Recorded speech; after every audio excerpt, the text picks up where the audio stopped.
നബി വഫാത്തായി എന്നറിയുന്നതോടുകൂടെ ഇനി എനിക്ക് മദീന വേണ്ടെന്ന് പറഞ്ഞ് ഓടിപ്പോയ ബിലാലിനെ പോലെ സിറിയയിൽ പോയി താമസിച്ചു ബിലാൽ.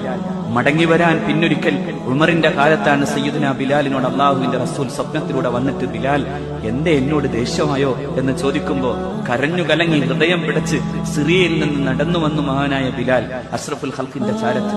അപ്പോഴാണ് സഹാബാക്കൾ ഒന്ന് ആ ബാങ്കുലി കേൾക്കാൻ ആഗ്രഹമുണ്ടെന്ന് പറയുമ്പോ രണ്ട് കുഞ്ഞുമക്കൾ അഷ്റഫുൽ ഖൽഖിന്റെ പേരക്കിടാങ്ങളായി സയ്യിദുനാ ഹസനും ഹുസൈനും ചോദിക്കുമ്പോ ആ പരിശുദ്ധമായ ബാങ്കലി ഒരിക്കൽ കൂടി മദീനയിൽ മുഴങ്ങി.